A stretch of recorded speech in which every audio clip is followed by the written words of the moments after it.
घुटना, कंधा या कमर, चाहे जैसा हो दर्द, डॉक्टर ऑर्थो आपको देता है दर्द से पूरी आजादी, एक भरपूर जिंदगी।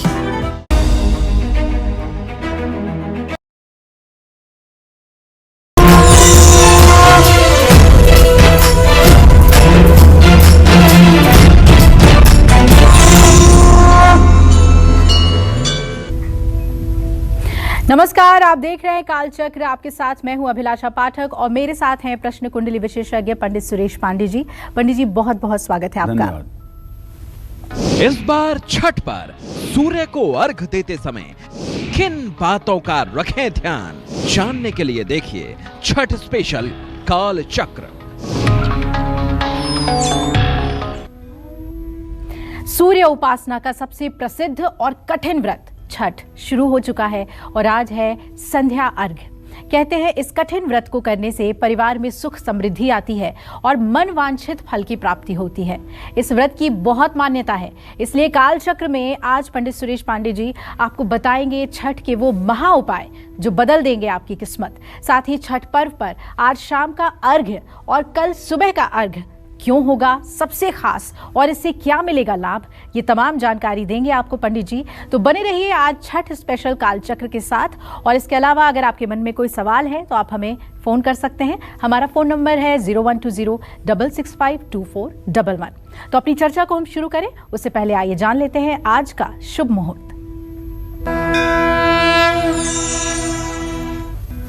10 नवंबर 2021 दिन बुधवार। आज कार्तिक शुक्ल पक्ष की षष्ठी तिथि है, सुबह 8:25 तक थी। इस समय सप्तमी तिथि शुरू हो चुकी है। उत्तराषाढ़ नक्षत्र दोपहर 3:42 तक रहेगा। इसके बाद श्रवण नक्षत्र शुरू होगा। सूर्य योग सुबह 9:11 तक रहेगा। इसके बाद गंड योग शुरू होगा। आज छठ पूजा है, आज सायं अर्घ भी है और रवि योग बना हुआ है। और आज के कुछ अशुभ मुहूर्त भी हैं, जैसे राहु काल दोपहर 12 बजे से 1:30 बजे तक रहने वाला है। यमगंड काल सुबह 9:22 तक था। गुलिक काल सुबह 10:44 से दोपहर 12:05 तक रहेगा। इन समयों में शुभ कार्य न शुरू करें और यात्रा के लिए प्रस्थान भी न करें। जय मां विंध्यवासिनी। तो लोक पर्व छठ पर्व का बहुत ही महत्व है। लोग बड़े ही श्रद्धा और आस्था के साथ इसे मनाते हैं। आइए पंडित जी से जानते हैं इसके महत्व के बारे में। और पंडित जी, प्राचीन काल से कहा जाता है कि छठ मनाया जा रहा है, इसके महत्व के बारे में बताएं। और सुबह में और शाम में जो अर्घ देने की जो प्रथा है उसके पीछे क्या वजह है? देखो, पहली बात तो ये जान लो अभिलाषा कि जब सूर्य ग्रहण और चंद्र ग्रहण लगता है तो उस पीरियड में पूरे देश के मंदिरों के कपाट बंद हो जाते हैं जी। सारा गृहस्थी का काम बंद हो जाता है। खान पान की प्रक्रिया एकदम निरुद्ध हो जाती है जी। सिर्फ और सिर्फ एक बात सनातन धर्म में कही जाती है कि उस समय आप पूजा पाठ करिए, उस समय आप स्नान दान करिए। और वो ग्रहण काल का जो 2-4 घंटे का समय होता है उसमें व्यक्ति नहा धोकर के इत्मीनान से पूजा पाठ में ही केवल लगा रहता है और दूसरा कोई सांसारिक कर्म नहीं किया जाता है। यहाँ तक कि गर्भवती महिलाओं को सोने भी नहीं दिया जाता है। उनसे कहा जाता है कि आप भी जागते रहिए। तो जब 2, 3, 4 घंटे के सूर्य चंद्रमा की ग्रहण की स्थिति में ये प्रक्रिया होती है तो यहाँ तो सूर्य पूरे महीने नीच राशि में रहता है जी। इसलिए इस महीने में ये कठिन व्रत किया जाता है। सूर्य तुला राशि का जब होता है तो ये अपनी नीच राशि में होता है और नीच राशि का सूर्य समाज के लिए अनुकूल हो जाए, समाज के लिए सुखकारी हो जाए, तो जैसे ग्रहण में मंत्र जप करके हम सूर्य चंद्रमा को बल देते हैं उसी तरह से छठ का व्रत करके हम सूर्य को बल देते हैं। ये नीच राशि का सूर्य बलवान होकर के समाज को अपने प्रकाश से शोभायमान करे, इसीलिए मनुष्य इतना कठिन व्रत करता है और दूसरी कोई बात नहीं है। और किसी दूसरे महीने में ये पर्व क्यों नहीं मनाया जाता? क्यों? जब सूर्य नीच राशि में होता है तभी इसकी पूजा होती है। इसके पहले भी तो इसके लिए व्रत किया जा सकता है, लेकिन सही बात यही है। तो कहने का मतलब कि 8 नवंबर से ये व्रत शुरू हुआ है। इस व्रत के पहले दिन को कहते हैं नहाय खाए। नहाय खाए का मतलब है कि पवित्र व्रत छठ की शुरुआत हो जाती है। आज संध्या अर्घ है और कल सूर्योदय का अर्घ दिया जाएगा। षष्ठी देवी को ही स्थानीय भाषा में छठी मैया कहा जाता है। छठी मैया को शास्त्रों में पुत्रदायिनी माना गया है। कहते हैं कि इनकी पूजा करने से एकदम निश्चित रूप से पुत्र प्राप्ति होती है, इसमें कोई दो राय नहीं है। जो लोग ओम ह्रीम षष्ठी देव्यै नमः इस मंत्र का 3 लाख जप करते हैं, उन्हें निसंदेह तेजस्वी चिरंजीवी दीर्घायु पुत्र की प्राप्ति होती है। षष्ठी देवी को ब्रह्मा की मानस पुत्री भी कहा जाता है। माँ कात्यायनी ही छठी मैया भी हैं और माँ कात्यायनी दुर्गा भी हैं। भगवान सूर्य की बहन है। छठी मैया को प्रसन्न करने के लिए सूर्य देव को विधि विधान से पूजा की जाती है। छठी मैया की उपासना करने वालों की 6 मनोकामनाएं माँ जरूर पूरा करती हैं। छठी मैया का पूजा करने से निसंतान दंपतियों को संतान का सुख प्राप्त होता है। आपने कभी छठी मैया का कोई मंदिर देखा है, मूर्ति देखी है? नहीं ना? अगर नहीं देखी है तो मैं बता रहा हूँ, आप जरूर देख लीजिएगा। विंध्याचल जाइएगा तो विंध्याचल में जो सरकारी डाक बंगला है, जिसको इंदिरा गांधी के डाक बंगले के नाम से भी जाना जाता है, उसके बगल में आनंदमयी माता का आश्रम है। आनंदमयी माता के आश्रम का रास्ता जहाँ से शुरू होता है पहाड़ पर, उसी के ठीक बीच में छठी देवी की मूर्ति है, जो बहुत ही जागृत है। संतान की कामना वाले लोग वहाँ जा कर के माता की पूजा अर्चना करते हैं और निसंदेह उनकी गोद हरी भरी हो जाती है।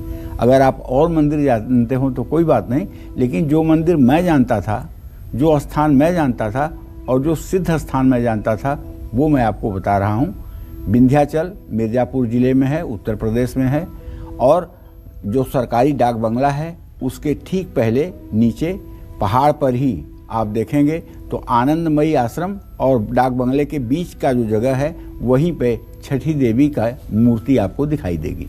बड़ी ही मनोहर मूर्ति है और वहाँ जाकर पूजा अर्चना करने से, वहाँ जाकर नारियल, माला, फूल, प्रसाद चढ़ाने से निसंदेह माता मनोकामना पूरी करती हैं। छठी मैया संतान की रक्षा भी करती हैं और उनके जीवन को खुशहाल भी बनाती हैं। छठी मैया की पूजा से कई पवित्र यज्ञों के फल की प्राप्ति होती है। परिवार में सुख, समृद्धि, धन, संपदा और प्रेम के लिए भी छठी मैया का व्रत किया जाता है। पुराणों में कहा गया है कि छठी मैया का व्रत करने से आदमी पुन्नाम नाम के नरक से बच जाता है। और गरुड़ पुराण में लिखा हुआ है कि पुन्नाम नाम के नरक से वो बचता है जिसको बेटा होता है और श्राद्ध करता है। तो यहाँ आशय यही है कि छठी मैया का जो व्रती है उसे तेजस्वी, होनहार, चिरंजीवी, दीर्घायु संतान की प्राप्ति होगी, जो श्राद्धादि कर्म करके अपने पितरों को मुक्त करेगा और पुन्नाम नाम के नरक से मुक्ति मिलेगी। छठी मैया की पूजा से विवाह और करियर संबंधी समस्याएं भी ठीक होती हैं। छठी मैया के स्मरण से घर से निर्धनता, दरिद्रता दूर होती है, धन संपदा का आशीर्वाद भी मिलता है। तो ये छठी मैया का व्रत बहुत ही कठिन जरूर है, लेकिन मनोकामना को पूरा करने वाला है। जय मां विंध्यवासिनी। तो छठ पर्व के महत्व के बारे में पंडित जी ने आपको बताया, और अगर आपके घर में छठ नहीं हो रहा है तो भी आप कहीं भी इसमें शामिल हो सकते हैं, क्योंकि ये एक लोक पर्व है, लोग इसे मिलकर मनाते हैं। और इसीलिए हम आपको बता रहे हैं कि राशि अनुसार आपको कैसे छठ पूजा पे आराधना करनी चाहिए। तो सबसे पहली राशि है मेष राशि। मेष राशि वाले आज छठ पर कैसे सूर्य को अर्घ्य दें और क्या करें दान, आइए जानते हैं। देखिए, मेष राशि के जातकों को बताना चाहूँगा, मेष राशि की जो महिलाएं छठ का व्रत कर रही हैं, वो छठ पर्व में तांबे के लोटे में जल भर लें, पीले फूल डाल लें, थोड़ी सी हल्दी डाल लें और सूर्य को अर्घ दें। छठ पर्व में तिल और गुड़ का दान जरूर करें। तिल और गुड़ का दान आपके दुर्भाग्य को दूर करेगा, आपके सौभाग्य को उदय करेगा और आपके परिवार में सुख शांति आएगी। इस तरह से अगर आज आपका अर्घ संपूर्ण हुआ तो आप मानिएगा कि आपका जीवन धन्य हुआ। जय मां विंध्यवासिनी। तो महापर्व छठ पर पंडित जी आपको महा उपाय बता रहे हैं और राशि अनुसार कैसे सूर्य आराधना करें ये भी बता रहे हैं। आगे हम बढ़ेंगे, लेकिन उससे पहले एक कॉलर हमारे साथ जुड़ रही हैं। मीनाक्षी हैं दिल्ली से। स्वागत है मीनाक्षी जी, पूछिए आप क्या जानना चाहती हैं। पंडित जी नमस्कार। हाँ नमस्कार। मेरा पहले तो आप ये बताइए पंडित जी, जरा जोर से बोलिए मीनाक्षी जी। तो कनक धारा और श्री सूक्त का बताते हैं पाठ, तो उसको हम हिंदी में भी कर सकते हैं क्या? उतना ही लाभ मिलेगा हमें अगर संस्कृत नहीं आती है तो? आपकी आवाज साफ नहीं आ रही, ऊपर वाले इनका देखिए प्रश्न भाई। है पंडित जी कि कनक धारा और श्री सूक्तम का पाठ क्या हम हिंदी में कर सकते हैं, और अगर करते? कनक धारा और श्री सूक्तम के पाठ हिंदी में करने से उसका वह फल नहीं मिलता है जो संस्कृत में करने पर मिलता है, क्योंकि संस्कृत के शब्दों का निर्माण देवस्वरूप श्री शंकराचार्य के मुखारविंद से हुआ है, और उसका अर्थ लिखने वाले हम जैसे लोग होते हैं जो अपने बुद्धि से अर्थ लिखते हैं। अक्षरशः अभिव्यक्ति का अर्थ नहीं लिख पाते हैं, बल्कि उसका आशय लिखते हैं, और आशय से कोई फायदा नहीं होगा। संस्कृत इतनी कठिन विधा नहीं है। आप उसको गूगल पे चला करके जब वो बोलने लगे तो आप भी उस हिसाब से बोलना शुरू करें। 2, 5, 10 दिनों के अंदर श्री सूक्त और कनक धारा आप संस्कृत में बोलने लगेंगी। छठ महापर्व की महत्ता के बारे में पंडित जी आपको बता रहे हैं, और साथ ही महा उपाय क्या करें हम ये भी जान रहे हैं। तो पंडित जी कहते हैं कि माँ लक्ष्मी की कृपा पाने के लिए, अपने बच्चों के बेहतर भविष्य के लिए भी माताएं छठ पर्व करती हैं। तो कोई ऐसे महा उपाय हमें बताएं जो छठ पर जरूर करें माँ। देखिए, छठ का जो व्रती होता है वो जीवन के अनेकानेक मनोकामनाओं को छठ व्रत से पूर्ण करने की आशा रखता है। चाहे वो संतान का उत्तम भविष्य हो, चाहे घर हो, चाहे कर्ज से मुक्ति हो, चाहे रोग से मुक्ति हो, चाहे बेटी का विवाह हो, मतलब जितने भी सांसारिक कामनाओं की बात आप कर सकती हो अभिलाषा, सारी मनोकामनाओं को पूर्ण करने का पूरा मन छठी व्रत करने वाले का होता है, और छठी मैया उसे पूरा भी करती है, इसमें भी संशय नहीं है। तो माँ लक्ष्मी की परिवार पर कृपा बनी रहे, बच्चों की तरक्की होती रहे, नौकरी और कारोबार में उन्नति हो, इसके लिए छठ पर्व पर आज शाम को सूर्य को अर्घ देने के बाद, कल सुबह सूर्य को अर्घ देने से पहले ओम कंग कामेश्वराय, ओम कंग कामेश्वरी अन्नपूर्णा देव्यै नमः, इस मंत्र का हो सके तो 16 माला, नहीं तो 108 बार जप जरूर करना चाहिए। या ओम अन्नपूर्णे महापूर्णे शंकर प्राण वल्लभे ज्ञान वैराग्य में देहि भिक्षाम देहि च पार्वती, इस मंत्र को भी 108 बार करके आप अपने घर को अन्न धन से सुशोभित कर सकते हैं। जय मां विंध्यवासिनी। और अपनी राशि अनुसार भी आप अर्घ कैसे दें ये हम पंडित जी से जानेंगे। और हमारे साथ एक कालचक्र दर्शक जुड़ रही हैं, कमला जी हैं कोलकाता से। कमला जी बहुत बहुत स्वागत है आपका, पूछ लीजिए अपना प्रश्न। हेलो पंडित जी प्रणाम। हाँ सदा सुखी रहिए। पंडित जी मैं अपने बड़े बेटे आयुष के बारे में पूछना चाहती हूँ। उसका बर्थ डेट है 20 जनवरी 2005 जी, समय 12:45 दोपहर में। पंडित जी ये 2022 में नीट का पेपर देना चाहते हैं, क्या इन्हें सफलता मिलेगी, और ये मांगलिक हैं या नहीं, ये मेरे लिए बता दीजिए, और अगर हैं तो हमें क्या करना चाहिए पंडित जी? देखिए, आपके बेटे को नीट की परीक्षा में 100% सफलता मिलेगी, इसमें कोई दो राय नहीं है। और जहाँ तक मांगलिक होने का प्रश्न है तो इस हिसाब से ये मांगलिक दिखाई दे रहे हैं, लेकिन मंगल का अस्त होना इस बात का संकेत है कि मांगलिक दोष इनका खत्म हुआ है। ऐसे मोटे तौर पर देखने पर मांगलिक कहा जा सकता है, लेकिन जब गंभीरता से देखा जाएगा तो मांगलिक दोष समाप्त है और बिना मांगलिक लड़की से भी इनका विवाह हो सकता है। और आइए अब बात कर लेते हैं हम वृषभ राशि वालों की। तो वृषभ राशि वाले छठ पर कैसे सूर्य को अर्घ्य दें और क्या दान करें, जानते हैं। देखिए, वृषभ राशि के जातकों को बताना चाहूँगा, वृषभ राशि के खास करके उन महिलाओं को बताना चाहूँगा जो भाग्यशाली हैं, आज छठ का व्रत कर रही हैं। छठ पर्व में आप तांबे के लोटे में जल लीजिएगा, सफ़ेद चंदन घिस करके मिलाइएगा, थोड़ा सा गाय का दूध डाल लीजिएगा, सफ़ेद फूल डाल लीजिएगा और हो सके तो काले तिल मिला लीजिएगा। और भगवान सूर्य को देखते हुए ओम ब्रह्म स्वरूपिणे सूर्य नारायणाय नमः, ओम ब्रह्म स्वरूपिणे सूर्य नारायणाय नमः, ओम ब्रह्म स्वरूपिणे सूर्य नारायणाय नमः। सूर्य को देखते हुए 3 बार में अर्घ दीजिएगा। ऊनी कपड़ा आज किसी ज़रूरतमंद व्यक्ति को दान करिएगा। किसी बुजुर्ग को अगर ज़रूरतमंद को ऊनी कपड़ा दान करेंगे तो आप मान के चलिए कि आपका आने वाला भविष्य सुखमय रहेगा। जय मां विंध्यवासिनी। और चलिए अब पंडित जी से जानते हैं कि छठ के इस महापर्व पर सूर्य भगवान की पूजा और अर्घ देने का क्यों इतना महत्व है और इसके लाभ क्या हैं? क्यों आज के दिन पंडित जी सूर्य पूजा का इतना बड़ा विधान है? देखो, पहले ही मैंने शुरू में ही बताया कि छठ मनाया ही क्यों जाता है कार्तिक के महीने में जी। वो सिर्फ इसलिए कि सूर्य अपनी नीच राशि में होता है। और सूर्य जब अपनी नीच राशि में होता है और उस समय जब सूर्य की उपासना की जाती है, सूर्य को अर्घ दिया जाता है, तो सूर्य की किरणें जब उस जल को भेद करके आपके चेहरे तक पहुंचती हैं तो आपके अंदर का सोया हुआ आत्मविश्वास जागृत हो जाता है। आपके शरीर का दुर्भाग्य नष्ट हो जाता है। आपके शरीर का जो नेगेटिव ओरा है, जो नकारात्मक आभा मंडल है, वो सूर्य की किरणों के कारण समाप्त हो जाता है। तो कहने का मतलब ये है कि छठ पर्व पर सूर्य देव को अर्घ देने से क्या लाभ मिलता है, ये भी जान लीजिए। सृष्टि के प्रत्यक्ष देवता हैं भगवान सूर्य, ये तो आप मानते होंगे। छठ पर्व में सूर्य उपासना करने से व्यक्ति को तत्काल फल मिलता है। छठ पर्व में सूर्य को जल देने से अक्षय पुण्य की प्राप्ति होती है। छठ पर्व में जल में खड़े होकर सूर्य को अर्घ दिया जाता है। जल सूर्य के अधिरक्षक देवता है। सूर्य की 2 पत्नियां हैं, प्रत्यूषा और उषा। छठ पर्व में शाम को दिया हुआ अर्घ्य सूर्य की पत्नी प्रत्यूषा को दिया जाता है और छठ पर्व में शाम का अर्घ्य देने से संतान दीर्घायु होती है।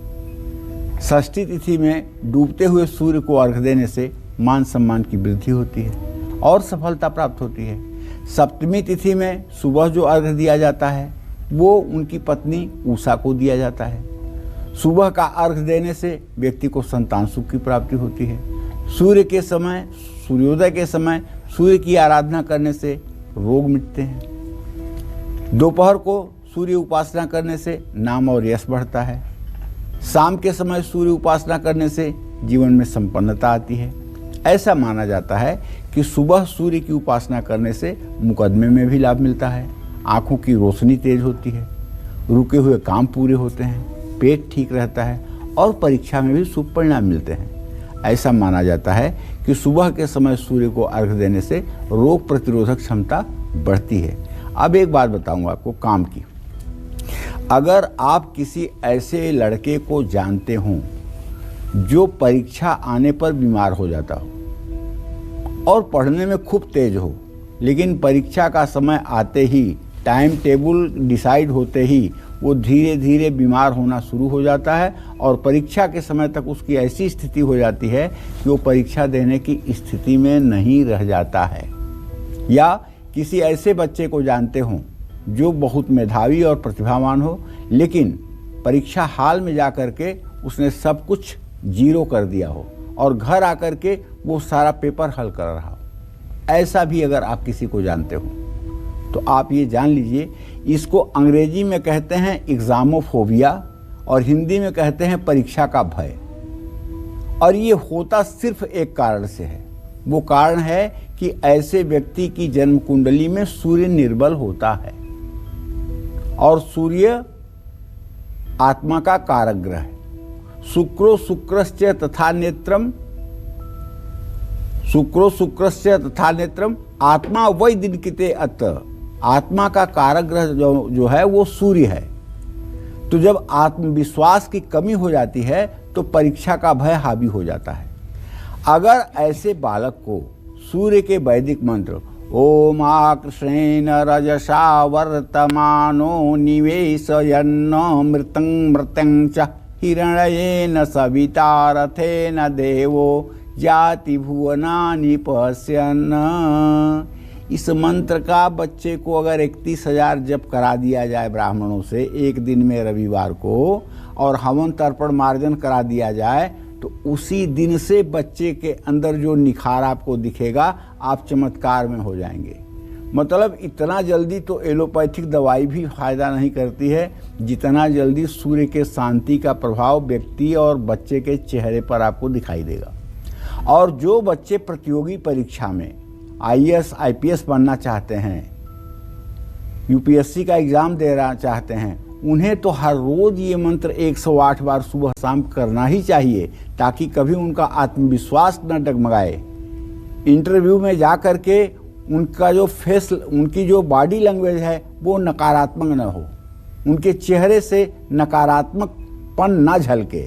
इसलिए उन्हें सूर्य की उपासना जरूर करनी चाहिए। सूर्य की उपासना का बड़ा महत्व है और सनातन धर्म में सूर्य की उपासना से बढ़कर के कुछ भी नहीं है। जय मां विंध्यवासिनी।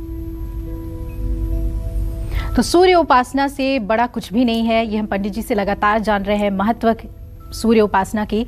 आइए राशि अनुसार भी जानते हैं कि कैसे अर्घ्य देना चाहिए। मिथुन राशि वाले इंतजार कर रहे हैं कि उन्हें छठ पर कैसे सूर्य को अर्घ्य देना है और दान कैसे करना है। आइए जानते हैं।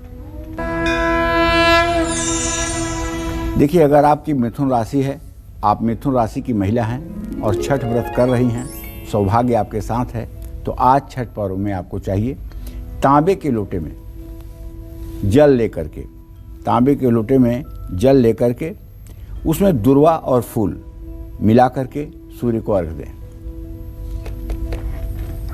और छठ पर्व में गाय को हरा चारा खिलाएं, तिल का दान करें, मूंग के दाल की खिचड़ी बनाकर गरीबों में बांटें। ये सारे उपाय आपके जीवन को धन्य कर देंगे। जय मां विंध्यवासिनी।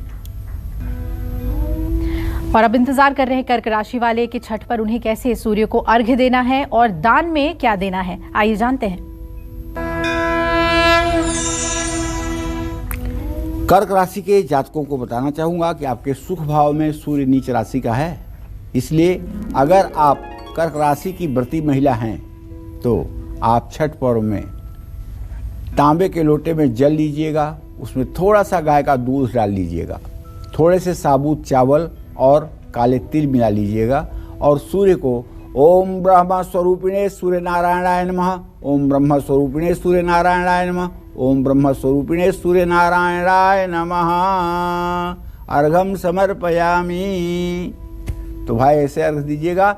छठ पर्व में तिल, साबूदाना और ऊनी कपड़ों का दान आपके लिए भाग्योदयकारी होगा। चावल और मिश्री का दान छठ पर्व में करना भी आप कर्क राशि के जातकों के लिए भाग्योदयकारी माना जाएगा। जय मां विंध्यवासिनी। तो कैसे मनाएं छठ पर्व और कौन से महा उपाय हमें जरूर करना चाहिए, ये हम पंडित जी से आज जान रहे हैं। हमारे साथ एक कॉलर जुड़ रही हैं, हमारे साथ पंजाब से पल्लवी जी जुड़ रही हैं। स्वागत है पल्लवी जी आपका। पूछिए आप क्या जानना चाहती हैं पंडित जी से। जी पंडित जी नमस्कार। नमस्ते। पंडित जी मैं ये जानना चाहती हूँ कि अभी कुछ महीने पहले ही मेरी शादी हुई है और वो ठीक से नहीं चल रही। आपकी आवाज नहीं आ रही बेटा, हम जवाब नहीं दे पाएंगे। आप जरा तेज बोलने का प्रयास करिए या PCR वाले जरा आप लोग आवाज तेज कर दीजिए। जी पंडित जी, अब आवाज आ रही है? जी जी, मेरी शादी अभी कुछ महीनों पहले ही हुई है और वो ठीक नहीं चल रही है, तो मैं जानना चाहती हूँ कैसे रहेगी और मेरे घर में भी थोड़ा कलेश की स्थिति बनी हुई है, तो थोड़ा बता दीजिए सर। पल्लवी, ऐसा है बेटा, जो आपने प्रश्न किया उसके आधार पर लग्नेश और सप्तमेश बुध और बृहस्पति चतुर्थ दशम की स्थिति में है। अभी तो बहुत ही टसन की स्थिति है। अभी तो आपका पारिवारिक जीवन बिल्कुल खत्म होने की तरफ बढ़ रहा है। लेकिन मैं आपसे कहना चाहूँगा कि इस शादी को ख़त्म करने में कोई आपकी भलाई नहीं होगी, बल्कि आपके न चाहते हुए भी अगर ये शादी टूटेगी तो इसमें नुकसान आपका ही होगा। इसलिए मैं आपसे कहना चाहूँगा ओम गंग गणपतये नमः, एक छोटा सा मंत्र आपको बता रहा हूँ। इस मंत्र का आप 10 माला जप लगातार रोज करना शुरू कर दीजिए और 100 दिनों तक शुद्ध रहने पर आप इस मंत्र का सुबह सुबह जप करिए। निसंदेह आपके पारिवारिक जीवन में सुधार होगा और आपकी उजड़ी हुई गृहस्थी फिर से एक बार बस जाएगी और आप चैन के साथ अपने घर में रह पाएंगी। निसंदेह ये उपाय जरूर करिएगा और मुझे पूरा विश्वास है कि आपका विवाह टूटते टूटते बच जाएगा, इसमें कोई दो राय नहीं है। जय मां विंध्यवासिनी। छठ पर्व पर कैसे करें पूजा आराधना और कौन से महा उपाय आपकी किस्मत को चमका सकते हैं, ये हम जानेंगे पंडित जी से। लेकिन उससे पहले एक और कॉलर हमारे साथ जुड़ रही हैं, विजेता जी हैं। स्वागत है विजेता जी, पूछिए क्या प्रश्न है आपका। विजेता है और मैं दिल्ली से बात कर रही हूँ। मेरे 2 प्रश्न है। पहला प्रश्न मेरे भाई को लेके है, उसका नाम आदित्य है। उसकी जन्म तिथि है 22 मई 1992 सुबह 5:05। और दूसरा प्रश्न मेरा हस्बैंड के लिए है, उनका नाम आशीष है। उनकी जन्म तिथि है 7 जनवरी 1980 सुबह 5:25। मेरे भाई के लिए मैं ये जानना चाहती हूँ कि इसे कब तक अच्छी नौकरी मिल जाएगी और सरकारी नौकरी के योग कब तक क्या कैसे हैं और इसका जीवन कैसा है। और पति के लिए भी यही जानना चाहती हूँ कि उनका जीवन आगे भविष्य में कैसा रहेगा। विजेता, तुमने अपने भाई के बारे में जो जाना है तो उसके बारे में जान लो कि तुम्हारे भाई भाव का स्वामी है चंद्रमा और उससे आजीविका भाव का स्वामी है मंगल। मंगल और चंद्रमा की स्थिति चतुर्थ दशम होने के कारण इस बात का संकेत मिल रहा है कि अभी भाई को रोजगार परख होने में जून तक का समय लगेगा। जून 2022 में ही वो रोजगार परख हो पाएगा। उम्र काफ़ी इसकी हो गई है, अब ये 30वें साल में प्रवेश करने वाला है और अभी तक इसका करियर ठीक नहीं हुआ है। ये काफ़ी चिंता का विषय है। लेकिन 15 जून से लेकर के 20 जून के बीच में इसे नौकरी का योग बन रहा है। लेकिन इसे करना ये चाहिए कि मंगल मंत्र का जप करना चाहिए। ओम अंग अंगार काय नमः, इस मंत्र का इसे 10 माला जप 50 दिन जरूर करना चाहिए सुबह के समय। और मंगलवार का व्रत करना चाहिए, हनुमान जी की पूजा उपासना करनी चाहिए और मंगलवार के दिन केवल फलाहार करना चाहिए, क्योंकि इसके भाग्य के ग्रह काफ़ी कमज़ोर हैं, जिसके कारण इसका बौद्धिक और मानसिक रूप से और भाग्योदय के रूप में उत्थान नहीं हो पा रहा है। हाँ, जहाँ तक विजेता तुमने अपने पति के बारे में प्रश्न पूछा है तो उसके बारे में बताऊं कि आपके 7वें भाव का स्वामी चंद्रमा है, जो इस समय शनि के साथ विषयोग बना रहा है। आपके पति का जीवन सामान्य है, ना तो बहुत कोई चमत्कार होने वाला है, ना तो कुछ खराब होने वाला है। वो अपनी जिम्मेदारियों को ठीक ढंग से निर्वाह करते रहेंगे और सुखी जीवन व्यतीत करेंगे, इसमें कोई संशय नहीं है। जय मां विंध्यवासिनी।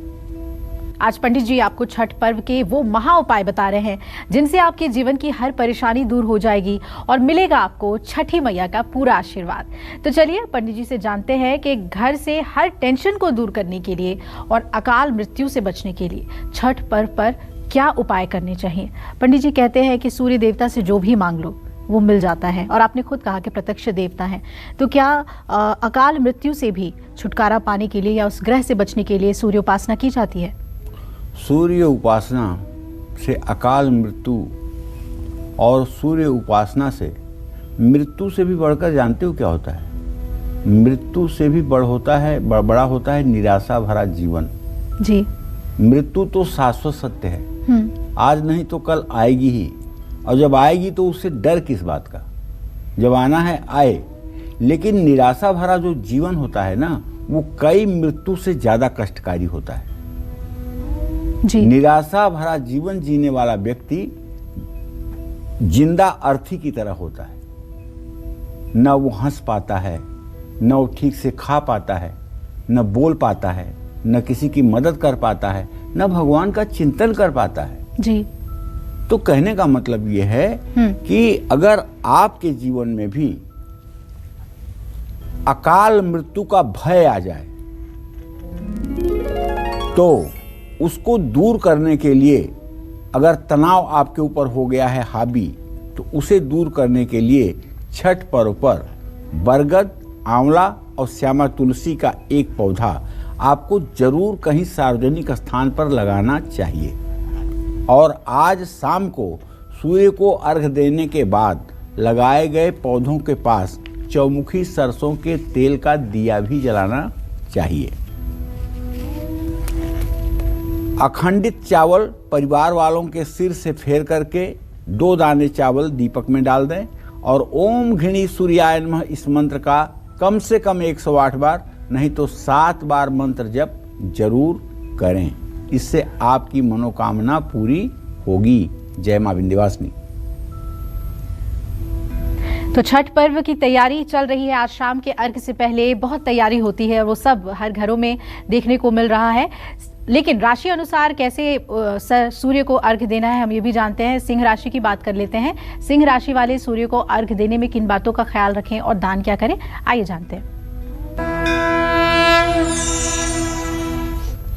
वैसे तो 12 राशियों के जीवन प्राण है भगवान सूर्य। लेकिन आपकी सिंह राशि है ना, आपके तो ये मालिक हैं, आपके तो ये स्वामी हैं, आप बिना इनके अधूरे हैं।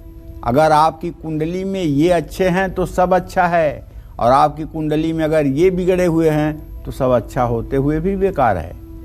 तो इसलिए अगर आप सिंह राशि की व्रती महिला हैं तो वैसे भी आपका समाज में वर्चस्व रहता है, इसमें कोई दो राय नहीं। आपकी उम्र कम हो या ज़्यादा, लेकिन आपका वर्चस्व तो रहता है, ये बात मैं नहीं पूरी दुनिया मानती है। तो आप अगर व्रत कर रही हैं तो छठ पर्व में तांबे के बड़े लोटे में जल लीजिएगा, उसमें थोड़ा सा कुमकुम डाल लीजिएगा, लाल फूल डाल लीजिएगा, काले तिल मिला लीजिएगा और सूर्य भगवान को देखते हुए 3 बार में अर्घ दीजिएगा। कैसे? ओम ब्रह्मा स्वरूपिणे सूर्य नारायणाय नमः। ओम ब्रह्म स्वरूपिणे सूर्य नारायणाय नमः। लोटे का जल ऐसा रखिएगा कि आपके माथे के बराबरी पर लोटे का जल हो, ताकि जल गिरे तो उसके अंदर से जो सूर्य की रश्मियां आएँ वो आपके चेहरे तक आएँ। छठ पर्व में तिल, गुड़, गेहूं, कंबल, सोना, जो भी आपके शक्ति सामर्थ्य में हो सकता है उसे आप दान करें। छठ पर्व पर पूरे मन से दान करने वाला व्यक्ति निसंदेह अगले जन्म में बहुत उच्च कुल में जन्म पाता है और सुखी संपन्न जीवन व्यतीत करता है। जय मां विंध्यवासिनी। कालचक्र दर्शक मयंक हमारे साथ जुड़ रहे हैं इंदौर मध्य प्रदेश से। मयंक जी, स्वागत है आपका, पूछ लीजिए अपना प्रश्न। नमस्कार पंडित जी, मेरी डेट ऑफ बर्थ है 22/5/1997। मैं नेट पीजी की तैयारी कर रहा हूँ, तो पंडित जी आगे की पढ़ाई और भविष्य कैसा होगा? देखो मयंक, ऐसा है पुत्र कि आपका बृहस्पति और सूर्य दोनों चतुर्थ दशम है। बृहस्पति नीच राशि में बैठा हुआ है प्रश्नकाल में, आपके विद्या भाव का स्वामी होकर। आप सोच तो लिए हो पढ़ने के लिए, लेकिन पढ़ नहीं रहे हो। कंटिन्यूटी बिल्कुल आपके पढ़ाई में नहीं है, आलस्य आपके ऊपर हावी है और पिछले 1 साल से आप सोच रहे हो कल से अच्छा करूंगा, कल से बहुत बढ़िया करूंगा, कल से एकदम अच्छा हो जाएगा, लेकिन ऐसा हो नहीं पा रहा है। तो आपको मैं बताना चाहूँगा कि आप हर शनिवार की शाम हनुमान जी के चित्र के सामने घी का दिया जला करके और सुंदरकांड का पाठ करिए। कम से कम 7 शनिवार सुंदरकांड का पाठ करिए और भगवान हनुमान से हाथ जोड़कर प्रार्थना करिए कि वो आपके ज्ञान की वृद्धि करें और आपके अंदर अस्थायित्व लाएं, जिससे आप अपने ये शिक्षा रूपी साधना को पूरा कर पाएं। अभी का लक्षण ठीक नहीं है बेटा, बुरा मत मानना। मैं आपको इसलिए ऐसा कह रहा हूं कि ताकि आप अपने लक्ष्य को पाने में कामयाब हो सकें। जय मां विंध्यवासिनी। शनि दोष से मुक्ति और पितरों की कृपा पाने के लिए छठ पर्व पर कौन से खास उपाय करने चाहिए? पंडित जी, ऐसे तो सूर्य और शनि का पिता पुत्र का संबंध है, लेकिन अगर शनि कुंडली में अच्छे नहीं है तो क्या सूर्य की आराधना से इसमें लाभ हो सकता है? देखो ऐसा है, ये तो सही कह रही हो अभिलाषा। अर्केण मंदः मतलब सूर्य के रश्मियों का ह्रास कर देता है ये शनि, इसमें कोई दो राय नहीं है। और ये पिता पुत्र भले हैं, लेकिन नैसर्गिक रूप से ये लोग आपस में शत्रु भी हैं, मित्र नहीं हैं। तो अगर पितरदोष है, पितरदोष कैसे जाना जाता है? सूर्य के साथ राहु केतु हों, चंद्र के साथ राहु केतु हों, बृहस्पति के साथ राहु केतु हों, तो ये मतलब कि जो है पितरदोष के लक्षण जन्म कुंडली में होते हैं। राहु केतु का दोष और शनि दोष से अगर आपको मुक्ति पाना है तो छठ पर्व में पूजा सामग्री में लौंग के 7 जोड़े रख लीजिए और ओम संग शनश्चराय नमः इस मंत्र का जप करिए। और मंत्र का जप करने के बाद एक एक जोड़ा लौंग अपने सूप में रखते जाइए। और ये सारी लौंग जब अर्घ देने लगें तो उसी लोटे के जल में डाल करके सूर्य को अर्घ भी दे दें। इससे काफ़ी हद तक आपको अपने पितरों को भी संतुष्ट करने में कामयाबी मिलेगी, क्योंकि सूर्य इस चराचर जगत के एकमात्र ऐसे देवता हैं जिनके उपस्थिति में किया हुआ समस्त कर्म सफलता को प्राप्त होता है। अगर आप अपने पितरों के निमित्त भी कर्म करते हैं तो निसंदेह आपके पितरों को तुष्टि मिलेगी, जिससे आपके पितर प्रसन्न होंगे और आपकी भी उन्नति होगी। जय मां विंध्यवासिनी। कन्या राशि वाले छठ पर कैसे दे सूर्य को अर्घ्य, ये हम जानेंगे। उससे पहले एक कॉलर हमारे साथ जुड़ रही हैं। पूनम है हमारे साथ चंदौसी से। स्वागत है पूनम जी, पूछिए अपना सवाल।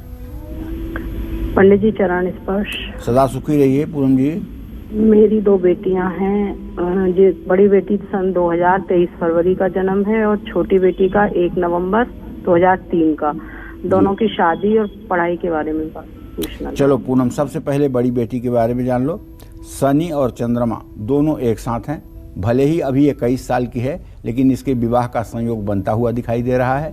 ज़्यादा से ज़्यादा 2022 के नवंबर दिसंबर या 2023 के जनवरी फरवरी तक किसी इंजीनियर लड़के के साथ, तकनीकी क्षेत्र में काम करने वाले लड़के के साथ, कंप्यूटर के जानकार लड़के के साथ इसका विवाह होगा।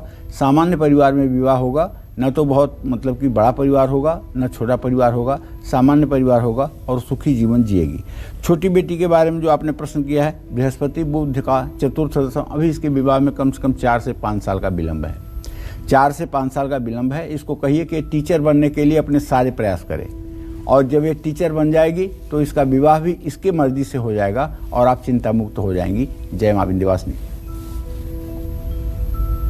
कन्या राशि की बात करते हैं। कन्या राशि वाले आज छठ पर्व पर सूर्य को अर्घ्य कैसे दें और क्या करें दान, जानते हैं। देखिए, यदि आप कन्या राशि की महिला हैं और ये पवित्र व्रत करने का आपको सौभाग्य प्राप्त हो रहा है, तो छठ पर्व में तांबे के लोटे में जल, तिल, दुर्वांकुर, दूब घास को दुर्वांकुर कहते हैं, और लाल फूल मिला करके सूर्य को 3 बार में अर्घ्य दीजिएगा। अर्घ्य देने के पश्चात साफ कपड़ा पहन करके जब घर आइएगा तो गाय को हरा चारा खिलाइएगा। मूंग के दाल की खिचड़ी बनाइएगा, इसे जरूरतमंद लोगों में बांटिएगा। तिल और तिल से बनी हुई मिठाइयाँ, कंबल, तेल, उड़द की दाल, ये सब जरूरतमंद लोगों में अगर आप दान करेंगे तो ये पुण्य आपको प्राप्त होगा। जय मां विंध्यवासिनी। और अब इंतजार कर रहे हैं तुला राशि वाले लोग कि उन्हें छठ पर कैसे सूर्य को अर्घ्य देना चाहिए और क्या दान पुण्य करना चाहिए, जानते हैं।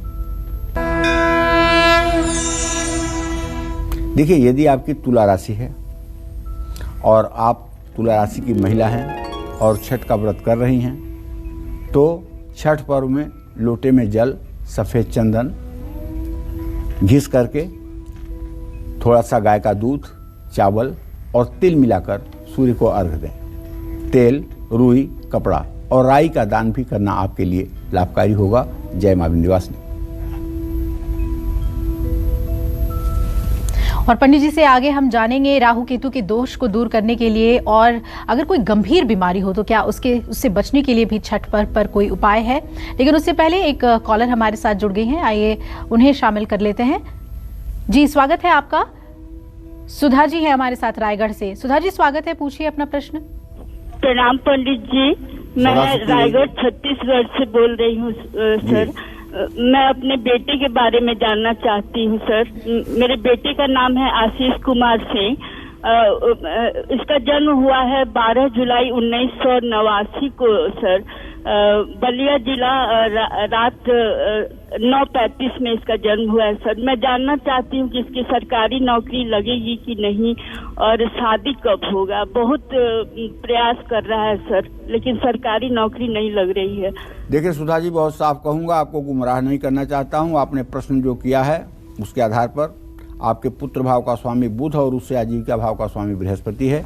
बुध बृहस्पति की चतुर्थ दशम स्थिति और बृहस्पति का नीच राशि में जाना इस बात का संकेत है कि दूर दूर तक सरकारी नौकरी मिलने का कोई योग बनता हुआ दिखाई नहीं दे रहा है। और ये 32 साल के हो गए, अगर अब भी ये सरकारी नौकरी के लिए लटके हुए हैं तो ये अपनी ज़िंदगी खराब कर रहे हैं। और जहाँ तक आपने विवाह के बारे में पूछा है तो शनि और चंद्रमा की युति बनी हुई है। अगर आप थोड़ा सा कंप्रोमाइज़ करें तो विवाह के संयोग अब बने हुए हैं। 2022 में ही इनके विवाह की तैयारी हो सकती है। लेकिन अगर ये सरकारी नौकरी के भरोसे बैठे रह जाएंगे तो आप विश्वास करिए 3 साल के बाद इनका भविष्य बहुत खराब होगा। ये डिप्रेशन के शिकार हो जाएंगे, किसी से बात तक नहीं करेंगे और समाज में अपने को अलग थलग कर लेंगे। प्राइवेट क्षेत्र में भी बहुत संभावनाएं हैं। इन्हें कहिए कि प्राइवेट क्षेत्र में या फिर अपना कुछ व्यापार करने के बारे में सोचें। तो सूर्य आराधना से हर मनोकामना पूर्ण होती है और इसी के बारे में पंडित जी हमें बता रहे हैं छठ के महापर्व पे कैसे आपको महा उपाय करने हैं। राहु केतु के अगर दोष हो कुंडली में, या यूं कहें कि अगर कोई बहुत ही गंभीर बीमारी से व्यक्ति जूझ रहा हो, तो कहते हैं कि आरोग्य काया के लिए भी सूर्य की आराधना की जाती है। इसके बारे में बताएं पंडित जी। ये तो सही बात है, गंभीर से गंभीर बीमारी जो होती है वो सूर्य से ही ठीक होती है। जैसे डिप्रेशन को आप गंभीर बीमारी मानते हो कि नहीं? डिप्रेशन अगर किसी को हो जाए, किसी को डर लगने लगे, किसी को हर समय अनचाहा भय सताने लगे, तो ये तो बहुत खराब बीमारी है। तो कहने का मतलब कि किसी गंभीर रोग से अगर आप मुक्ति चाहते हैं या राहु केतु के दोष को खत्म करना चाहते हैं, तो छठ पर्व पर दाहिने हाथ में थोड़ी सी काली मिर्च लेकर के आज शाम को सूर्य को जल अर्घ देकर उसको भी आप चढ़ा दीजिए और सायंकाल किसी शिवालय में बैठ करके महामृत्युंजय मंत्र का 108 बार जप कर लीजिए। गंभीर से गंभीर बीमारी से पीछा छूटेगा। और बताऊं, अगर ऐसी बीमारी है जिसमें डॉक्टर ने कह दिया है कि अब कुछ नहीं हो सकता है, तब आपको चाहिए कि 1000 पत्ते 3 पत्ती वाले बेलपत्र के लेकर के और शिव मंदिर में उत्तर दिशा में मुंह करके शिवलिंग के सामने बैठ करके और महामृत्युंजय मंत्र बोलते हुए दाहिने हाथ से बेलपत्र, बाएं हाथ से जल चढ़ाते हुए 1000 बार आप महामृत्युंजय मंत्र बोलिए। 3 दिन ये उपाय कीजिए और रोज उठते समय एक बेलपत्र शिवलिंग से उठाकर पेशेंट के पास, रोगी के पास ले आकर के उसके सिरहाने दाहिनी तरफ रख दीजिए। 3 दिन के अंदर आपको भगवान शिव का चमत्कार दिखाई देगा। ये करके आप देखिएगा, आपको निश्चित रूप से चमत्कार दिखाई देगा, क्योंकि कलयुग में भगवान भोलेनाथ ही हैं और महामृत्युंजय मंत्र ही ऐसा मंत्र है जो सारे विश्वास को बना करके रखा हुआ है। अभी ऐसा नहीं सुना गया कि किसी के लिए महामृत्युंजय हुआ हो और वो मर गया हो। ठीक है, मरना तो सृष्टि में जो आया है सबको है, लेकिन अकाल मृत्यु जो होती है उससे ये महामृत्युंजय रोक ही लेता है, इसमें कोई दो राय नहीं है। और जब नहीं रोक लेता है तब उस व्यक्ति को मिलने वाले कष्टों को तो दूर कर ही देता है, इसमें कोई संशय नहीं। जय मां विंध्यवासिनी। अगर आप वृश्चिक राशि के हैं तो आपको छठ पर कैसे सूर्य को अर्घ्य देना है, क्या दान पुण्य करना है, कौन से उपाय आपको आज जरूर करने हैं, आइए जानते हैं। वृश्चिक राशि की सभी व्रती महिलाओं से कहना चाहूंगा कि आज छठ पर्व में लोटे में, तांबे के लोटे में जल, कुमकुम, लाल फूल और तिल मिलाकर सूर्य को अर्घ दीजिएगा और अर्घ देने के बाद प्रसन्नतापूर्वक गरीब, लाचार, बेसहारा लोगों को स्वादिष्ट खिचड़ी खिलाइएगा, गुड़ और कंबल का भी दान करिएगा। जय मां विंध्यवासिनी। चलिए, अब राशि अनुसार जब हम आपको बता रहे हैं कि आज आपको कैसे सूर्य को अर्घ्य देना है, तो अब बारी है धनु राशि वालों की। धनु राशि वाले छठ पर कैसे सूर्य को अर्घ्य दें, किन बातों का ख्याल रखें और दान पुण्य क्या करें, जानते हैं पंडित जी से। धनु राशि की उन छठ व्रती महिलाओं से कहना चाहूँगा कि देखिए, बड़े सौभाग्य से व्रत करने का मौका मिलता है। जल्दी से तांबे का लोटा लेकर के आप तैयार हो जाइए। उसमें जल, हल्दी, केसर घोलकर, पीले फूल डालकर, काले तिल मिलाकर खूब प्रसन्न मुद्रा में सूर्य को अर्घ दीजिए। अर्घ देने के बाद घर पहुंच करके तिल और चने, तिल से बनी हुई मिठाई और चने की दाल, ये किसी ज़रूरतमंद को दान करिए।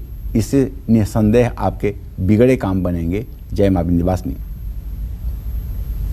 मकर राशि वालों के लिए भी बताएंगे कि कैसे सूर्य को अर्घ्य देना है, लेकिन उससे पहले एक कॉलर हमारे साथ जुड़ रहे हैं। राजेश जी हैं दिल्ली से। स्वागत है राजेश जी, पूछ लीजिए अपना प्रश्न। पंडित जी जय माता जी। जय माता जी। पंडित जी, मैं अपने बड़े लड़के और छोटे भाई के बारे में पूछना चाहता हूँ जी। मेरा बड़े लड़का का नाम है किशन, उसकी डेट ऑफ बर्थ है 18 अगस्त सन 2000 जी। मैं उसके कैरियर के बारे में जानना चाहता हूँ, वो नीट की तैयारी कर रहा है। और मेरे छोटे भाई का डेट ऑफ बर्थ है सन 1994 मार्च का महीना। उसका सर डेट नहीं पता क्लियर, दिलीप नाम है उसका, तो उसके बारे में जानना चाहता हूँ। वो नौकरी को लेके बहुत परेशान रहता है। देखिए, जहाँ तक बेटे का प्रश्न है तो आप बेटे के बारे में जान लीजिए। 12 अप्रैल 2022 के बाद बेटे को अपने कार्य क्षेत्र में सफलता मिलने की पूरी उम्मीद बनी हुई है। 12 अप्रैल 2022 के बाद सफलता मिलेगी, लेकिन अभी उम्र 21 साल हो रही है। पूर्ण भाग्योदय का योग 27वें वर्ष में है, इसलिए अभी कोई बहुत चमत्कारिक भाग्योदय नहीं होगा, लेकिन हाँ, उसको अपने लक्ष्य की कामयाबी दिखाई दे रही है। जहाँ तक आपने अपने छोटे भाई के बारे में प्रश्न किया है, तो उस विषय में तो हम यही कहना चाहेंगे कि आपके भातृभाव का स्वामी चंद्रमा शनि के साथ विष योग में है और ये 27 साल का होने जा रहा है। आप अपने भाई से कहिए कि वो अपने करियर में सफलता पाने के लिए ओम नमः शिवाय का रोज़ जप किया करें। 10 मिनट रोज़ सुबह शाम भगवान शिव का ध्यान करके ओम नमः शिवाय का जप करें, ताकि वो अच्छे ढंग से रोजगार परक हो जाएं और अपनी जिम्मेदारियों का निर्वाह कर पाएं। एक और कालचक्र दर्शक निधि हमारे साथ जुड़ रही हैं दिल्ली से। निधि जी, स्वागत है, पूछिए क्या जानना चाहती हैं। हाँ, नमस्ते पंडित जी, मेरा नाम निधि है और मेरी डेट ऑफ बर्थ है 22 अगस्त 1981 रात के 10:30 बजे। तो मुझे मेरे कैरियर के बारे में पूछना है कि जैसे गवर्नमेंट जॉब है या प्राइवेट है। और मेरा लड़का है बड़ा, उसका नाम है हर्ष, 1 मार्च 2007। तो पूछना उसका कैरियर और निधि जी, मैं आपको बताना चाहूँगा कि आपने जब प्रश्न किया है तो आपके आजीविका भाव का स्वामी सूर्य है और सूर्य इस समय नीच राशि में 23 अंश 46 कला पर है। आप 40 साल की हो गई हैं, 41वां साल का प्रवेश हो रहा है। मैं तो समझ नहीं पा रहा हूँ कि कैसे आप ये भी सोच रही हैं कि आपको सरकारी नौकरी मिलेगी। मतलब ये कितने आश्चर्य की बात है। अगर आप अपने प्राइवेट सेक्टर में कुछ प्रयास करके कामयाब होना चाहें तो हो जाएं, वरना आपके जीविका भाव का स्वामी सूर्य तो यही कहता है कि आप बिना कमाए ही रहेंगी, आपको केवल घर गृहस्थी देखना है। अगर आप कुछ करना चाहती हैं तो सूर्य की उपासना करिए, सूर्य के मंत्रों का जप करिए, सूर्य को अर्घ दीजिए, इससे आपको सफलता मिलेगी। और अब बारी है मकर राशि वालों की। आज छठ पर उन्हें सूर्य को अर्घ देते वक्त किन बातों का ख्याल रखना है और दान में क्या देना है, ये जानते हैं पंडित जी से। देखिए, मकर राशि की महिलाओं को बताना चाहूँगा कि आप छठ का व्रत कर रही हैं तो छठ पर्व में लोटे में जल तिल मिलाकर सूर्य को अर्घ दीजिएगा और अर्घ देने के बाद सरसों का तेल, तिल और धार्मिक पुस्तकों का दान जरूर करिएगा। जय मां विंध्यवासिनी। कालचक्र दर्शक मीनू हमारे साथ जुड़ रही हैं गाजियाबाद से। मीनू जी, स्वागत है आपका कालचक्र में, पूछिए क्या जानना चाहती हैं आप। हेलो पंडित जी, नमस्ते। हाँ नमस्ते मीनू। पंडित जी, मुझे अपने बच्चों के बारे में पूछना है। मेरी बेटी का डेट ऑफ बर्थ है 15 नवंबर 2005 और बेटे का है 24 मई 2007। जी पंडित जी, इनका फ्यूचर बताइए मुझे, दोनों का कैसा रहेगा और इनकी गवर्नमेंट जॉब होगी या नहीं। चलो पहले बेटी का फ्यूचर जान लो। पुत्री भाव का स्वामी है बृहस्पति, उससे द्वितीय भाव का स्वामी शनि और सप्तम भाव का स्वामी बुध। बुध, शनि और बृहस्पति तीनों गुप्त बैरा दृष्टि से एक दूसरे से संबंध बना रहे हैं। बड़ी बेटी जो है आपकी, उसकी सरकारी नौकरी नहीं होगी, उसे प्राइवेट सेक्टर में अपने लिए रास्ता ढूंढना चाहिए। छोटी बेटी के लिए जो प्रश्न है उसका सप्तमेश बृहस्पति है और उसका लग्नेश सूर्य है। बृहस्पति और सूर्य की स्थिति को देख रहे हैं तो बृहस्पति भी अस्त है, सूर्य भी अस्त है, दोनों अपने अपने राशियों में अस्त हैं। इसे तकनीकी शिक्षा दीजिए, इसे टेक्निकल पढ़ाई कराइए, इसे BCA MCA करवाइए, जिससे इसे किसी बैंक में या किसी इंश्योरेंस कंपनी में नौकरी मिलने में कामयाबी मिल सके। जय मां विंध्यवासिनी। और आइए बात कर लेते हैं कुंभ राशि वालों की। कुंभ राशि की व्रती महिलाओं से कहना चाहूँगा कि आप एक तांबे का लोटा लीजिए, उसमें जल, दूध, थोड़ी सी काली उड़द की दाल, हो सके तो पीली सरसों के दाने, नीले फूल मिला करके सूर्य भगवान को पूरी श्रद्धा के साथ अर्घ दीजिए और अर्घ देने के बाद घर पहुंच करके तिल, साबुन, कपड़ा, कंघी और अनाज का दान किसी जरूरतमंद को करिए। जय मां विंध्यवासिनी। चलिए अब अपने स्पेशल सेगमेंट की शुरुआत करते हैं और पंडित जी से जानते हैं कि जो लोग छठ का ये कठिन व्रत नहीं रख सकते हैं, बीमार हैं या उम्र हो चुकी है, ऐसे लोगों को छठ पूजा करने में जितना भी लाभ मिल सके तो उसके लिए उन्हें क्या करना चाहिए। जी पंडित जी, उनके बारे में बताएं। देखिए, जो लोग छठ का व्रत नहीं कर पा रहे हैं, इस बार किसी कारण से छठ का व्रत नहीं रख पा रहे हैं, उनको छठ के व्रत से लाभ उठाने के लिए आज से कल तक पहली बात तो सात्विक भोजन करना चाहिए, और दूसरी बात अपने घर में ठेकुआ जरूर बनवाना चाहिए और ज़रूरतमंद लोगों को भोजन कराना चाहिए। ठेकुआ एक तरह का मिष्ठान है जो इस पर्व में जरूर बनता है, और ठेकुए का प्रसाद अपने इष्ट मित्रों में और अपने परिचितों के बीच में जरूर बांटा जाता है। ठेकुए का ज़्यादा से ज़्यादा लोगों में वितरण करना प्रसाद के रूप में सौभाग्यशाली माना जाता है। भगवान सूर्य को तांबे के लोटे में जल और गुड़ डालकर अर्घ देना चाहिए। ओम आदित्याय नमः इस मंत्र का यथासंभव जप करना चाहिए। सूर्य को नारियल, फल, मिठाई और लाल चंदन समर्पित करना चाहिए। छठ करने वाले की सेवा और सहायता करने से भी छठ व्रत का लाभ मिलेगा। अगर कोई महिला या पुरुष छठ का व्रत कर रहा है और आप उसका सहयोग कर रहे हैं व्रत करने में, उसे सामान उठाकर दे रहे हैं, उसके सामान को उठा रहे हैं, उसे दौड़कर पानी ला रहे हैं, उसके बैठने के लिए दौड़ के कुर्सी ला रहे हैं, पक्का मानिए कि व्रत भले आप नहीं कर रहे हैं लेकिन पुण्य आपके साथ रहेगा, इसमें कोई दो राय नहीं है। जय मां विंध्यवासिनी। और अब जानेंगे मीन राशि वालों के बारे में कि मीन राशि वाले छठ पर कैसे सूर्य को अर्घ दें, क्या दान पुण्य करें, कौन से उपाय इन्हें आज जरूर करने चाहिए, आइए जानते हैं।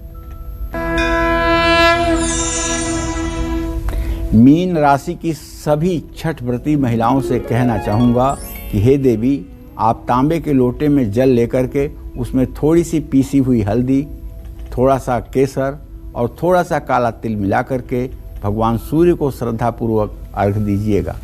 अर्घ देने के बाद साफ स्वस्थ वस्त्र धारण करने के बाद घर पहुंचकर साबूदाना और कंबल ये ज़रूरतमंद लोगों में दान कीजिएगा, इससे आपका भाग्योदय होगा।